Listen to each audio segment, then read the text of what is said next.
Bueno, buenos días para todos. Bienvenidos al primer Simposio Internacional de Enfermedad Cardiovascular de la Mujer y Cardio-Oncología liderado por la Fundación Cardioinfantil.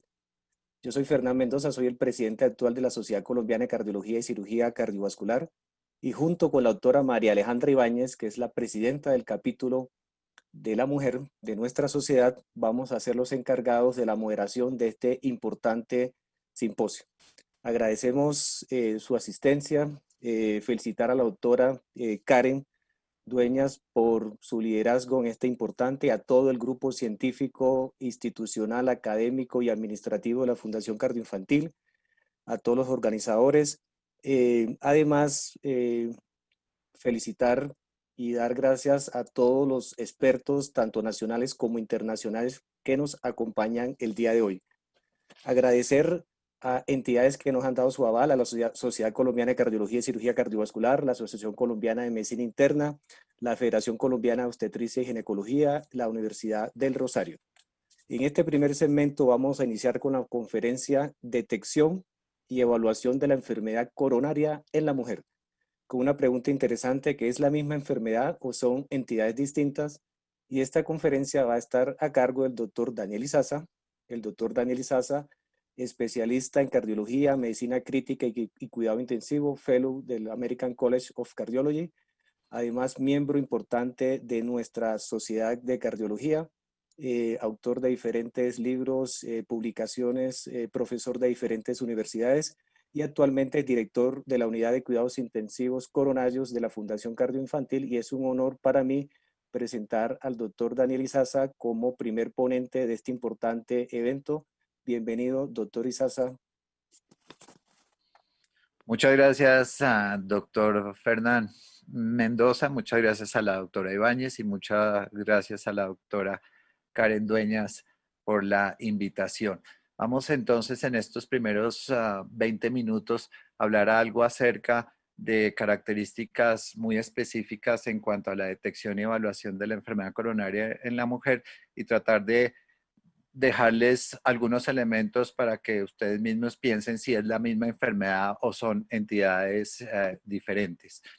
A lo largo de todo el ciclo vital, nosotros estamos expuestos a factores tanto biológicos que corresponden al sexo, como factores sociales, ambientales, que son los que corresponden al género, todo lo cual va a influir sobre las células germinales, sobre todo el ciclo de la vida desde recién nacidos hasta llegar a la vida adulta, y todas estas influencias, tanto biológicas como ambientales, van a terminar influyendo en que desarrollemos enfermedades específicas, tanto hombres como mujeres.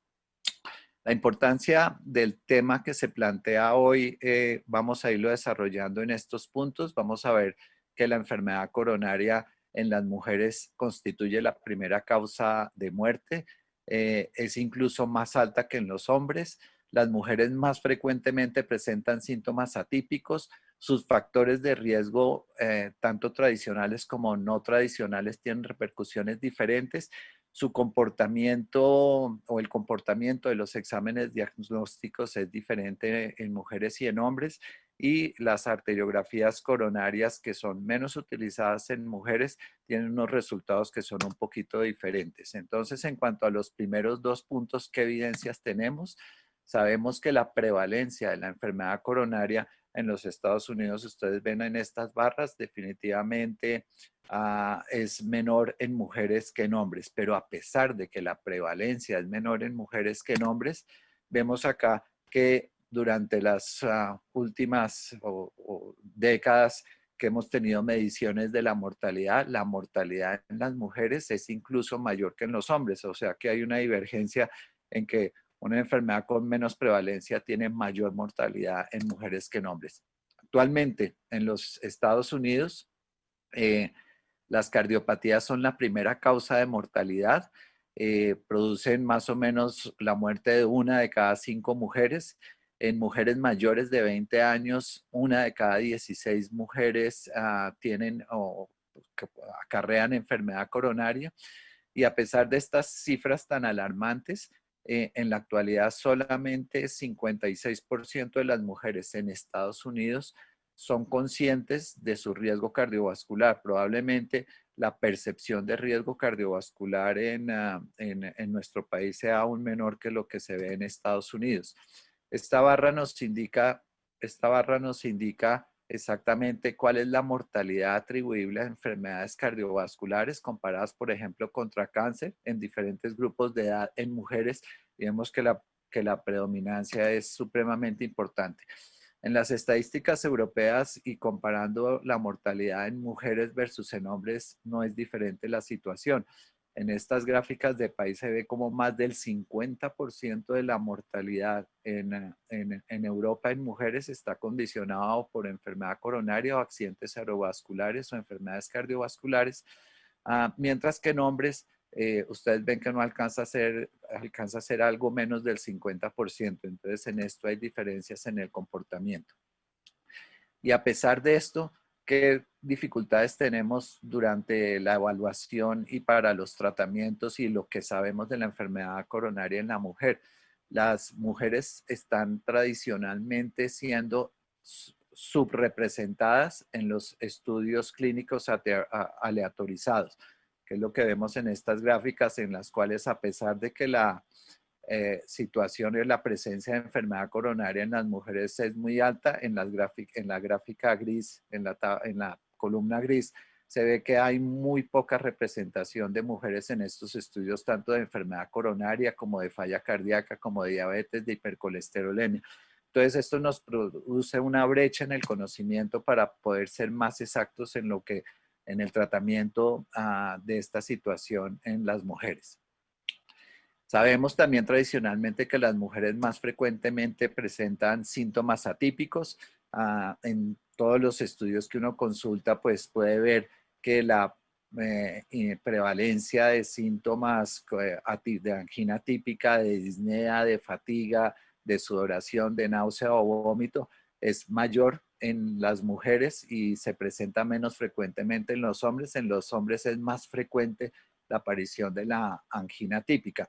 Hay adicionalmente entonces síntomas atípicos que debemos tener muy presente y considerar cuando consultan mujeres que tienen probabilidades pretest de riesgo cardiovascular elevados para tener esto en consideración. Y es que incluso la clasificación de la angina en angina típica que tenga las tres características que todos conocemos, en atípica o en dolores no anginosos, se ve que aquí hay que incluirle algunas situaciones que son específicas para las mujeres y no tomarlo todo como que es que el dolor tenga que ser un dolor opresivo retroesternal. En la mujer se puede presentar situaciones de estas que no dejarían de considerarse como una angina típica si cumpliera las otras condiciones. En esta tabla adicionalmente hay otra dificultad y es que la angina típica dice que es provocada por ejercicio o por estrés emocional. Vamos a ir viendo que en mujeres es más frecuente que en hombres que se produzcan aún en situaciones de reposo. En los ámbitos ambulatorios, el estudio PROMISE nos mostró que realmente si se hacía una encuesta estadística de estas presentaciones y de estos síntomas, se veía que la mayoría de los síntomas eran compartidos tanto por hombres como por mujeres. Sin embargo, sí había unas situaciones en las cuales los síntomas eran más presentes en mujeres que en hombres. Entonces, el dolor torácico realmente se presenta en ambos. Los síntomas de isquemia, siendo reales, hay más similitudes que diferencias, pero tenemos que tener en cuenta esas diferencias de que sean más frecuentes en reposo, que puedan ser más frecuentes en sueños e inducidos por estrés emocional y un poco menos por la actividad física. Y esta identificación es importante porque si uno identifica que el paciente tiene, o que la paciente tiene enfermedad coronaria, en las mujeres, como les mostraba anteriormente, la mortalidad va a ser mayor que en los hombres. Y en pacientes con síndromes coronarios agudos, estos síntomas, las similitudes van a estar en todos estos factores, pero puede haber diferencias o se encuentran diferencias en que en las mujeres más frecuentemente se presentan sin dolor torácico, hay mayor posibilidad de que no sea reconocido el síntoma que tiene o de la aparición de infartos silentes, que puede ser hasta 46% en el HERS Study. Hay mayor retardo en el diagnóstico del síndrome coronario agudo y con frecuencia son descargadas de los servicios de urgencias con un diagnóstico incorrecto en comparación con los hombres. ¿Cómo se comportan estos factores de riesgos en mujeres?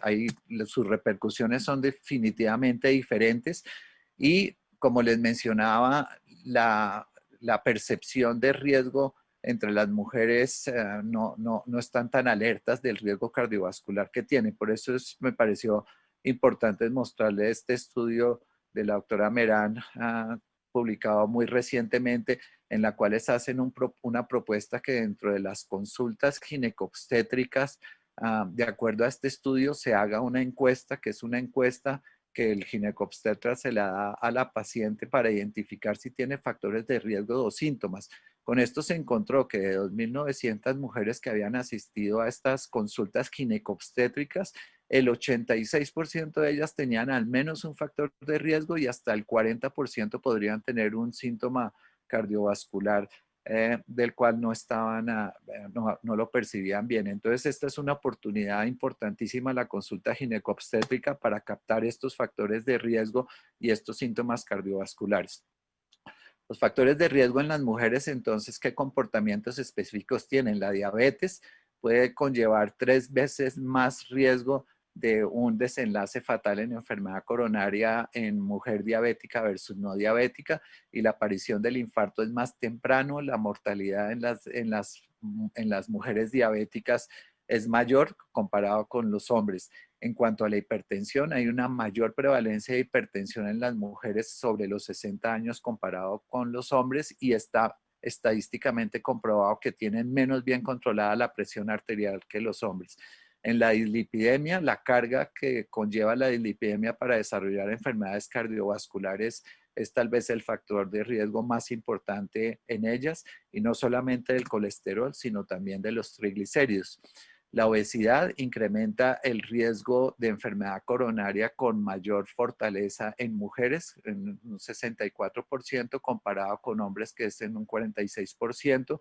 Hay más sedentarismo y menos actividad física en las mujeres comparado con los hombres, y en casi todo el ciclo de la vida, el tabaquismo puede tener mayor impacto en desarrollar enfermedad coronaria en mujeres comparado con hombres. Pero no solamente son esos factores de riesgo tradicionales, sino en las mujeres emergen unos factores de riesgo no tradicionales que hacen que esto sea muy específico para ellas, como son todos los problemas de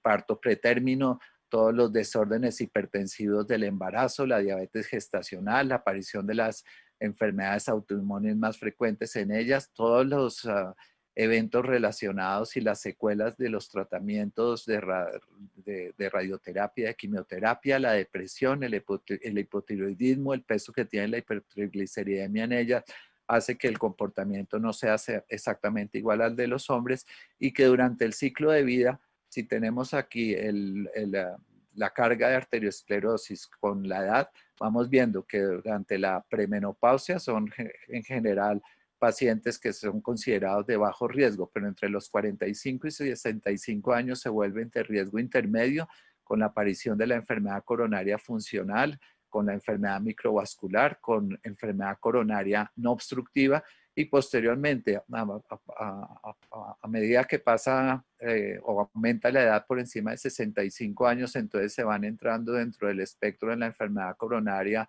obstructiva y se conforman en el grupo de más alto riesgo de mortalidad. Y es que durante su vida están impactadas por situaciones que evidentemente son diferentes a los de los hombres. Vemos aquí que hacia los 20, 30 años, entonces todas estas situaciones relacionadas con el embarazo, con la preeclampsia, con diabetes, etcétera, van a influir en su salud cardiovascular, y más adelante, hacia los 40 o 50 años, todas estas situaciones que se enumeran acá van a incidir en la aparición de enfermedad coronaria. El comportamiento de los exámenes diagnósticos en las mujeres sabemos que tienen menor sensibilidad que en los hombres. El abordaje terapéutico, diagnóstico en ellas, pues como en los hombres, está basado en las probabilidades pretest. Entonces, en esto también hay diferencias que básicamente aquí lo que les quiero hacer ver es que solamente en el grupo de mujeres por encima de los 65 años, la probabilidad pretest, tanto en hombres como en mujeres, es exactamente igual para los diferentes tipos de síntomas. Por debajo de 65 años no hay coincidencia entre la probabilidad pretest. Y esto es muy importante porque depende de ello cuáles son las pruebas diagnósticas que vamos a utilizar para confirmar o no el diagnóstico de una enfermedad coronaria. Entonces podemos utilizar las pruebas de esfuerzo convencionales que tienen muy pobre desempeño en mujeres o las pruebas basadas en imágenes, dependiendo de la capacidad o no que tenga la paciente de hacer ejercicio, de la interpretabilidad o no del electrocardiograma y por supuesto de la probabilidad pretest que les comentaba anteriormente, en los cuales todas estas pruebas diagnósticas se deben aplicar solamente para los pacientes que tengan de riesgo intermedio o de riesgo alto. Y les mostraba que la sensibilidad principalmente de la prueba de ejercicio tradicional es tal vez la que falla más, con una sensibilidad que es menor en las mujeres comparados con los hombres y una especificidad también que es menor en las mujeres que en los hombres. Entonces debemos escoger muy bien qué tipo de pruebas diagnósticas en las que nos conviene hacer para llegar a los diagnósticos correctos. Adicionalmente, en síndrome coronario agudo, también el comportamiento es diferente en estas pruebas diagnósticos. Por lo tanto, las troponinas de alta sensibilidad que utilizamos en estas situaciones, debemos utilizarlas tomando umbrales específicos y no tomando un valor promedio que se utilice tanto en hombres como en mujeres. Debe tomarse un umbral específico. Estas troponinas de alta sensibilidad han aumentado la capacidad de diagnóstico de eventos coronarios entre un 11 a 22% en mujeres comparado con la utilización de las troponinas convencionales. Y esta aparición de estos biomarcadores o la positividad de estos biomarcadores son las que nos pueden predecir que una estrategia invasiva definitivamente sea superior a una estrategia conservadora en las mujeres, mientras que cuando los biomarcadores son negativos, no queda tan claro que las estrategias invasivas sean mejores que las estrategias conservadoras. En cuanto al comportamiento de la arteriografía coronaria, hay una cuestión importante que es lo que se muestra acá, y es que en todo el proceso de diagnóstico de la enfermedad coronaria en la mujer, tal vez lo que más es reciente es la utilización de las angiografías coronarias. Esto es una brecha que hay que cerrarlo porque por alguna razón se piden menos arteriografías coronarias en mujeres que en hombres, y esto obviamente seguramente va a impactar en los resultados y en los desenlaces. Tradicionalmente todos conocemos esta diapositiva que nos muestra cómo se ha venido comportando el resultado de enfermedad coronaria no obstructiva en las arteriografías coronarias con los años. Cada vez es más frecuente, y esta establece específicamente en mujeres y es diferente que la de hombres, que haya más enfermedad coronaria no obstructiva en mujeres, y esto está básicamente determinado porque en ellas es mucho más frecuente la disfunción coronaria microvascular que la disfunción coronaria microvascular. Entonces impacta definitivamente los desenlaces cardiovasculares, y de ahí la importancia en que debemos cada vez más utilizar los mecanismos de las pruebas diagnósticas, tanto no invasivas como invasivas, para poder llegar a diagnósticos mejores de estos síndromes INOCA o MINOCA, porque los exámenes y los estudios han mostrado que si tenemos diagnóstico más preciso de esta enfermedad microvascular, podemos implantar terapéuticas que les van a mejorar más los síntomas y no tratarlas a todas por igual como si fuera enfermedad microvascular sin saber si realmente es. Adicionalmente, Sabemos que la disección espontánea coronaria ocurre en 87 a 95% en las mujeres y esto es debido a todos estos factores que ustedes ven en este círculo que intervienen casi que específicamente en las mujeres y van a producir esto y es lo que vemos todos los días que mujeres en edades jóvenes que llegan con síndromes coronarios agudos, frecuentemente le encontramos disecciones espontáneas coronarias y adicionalmente también el síndrome de Takotsubo, que es definitivamente mucho más frecuente en mujeres que en hombres. O sea, vemos que en todo esto el comportamiento es diferente. Hay, como les he mencionado, progresos en la investigación, sin embargo, son enormes las brechas de conocimiento de la enfermedad coronaria y del infarto en mujeres comparadas con hombres.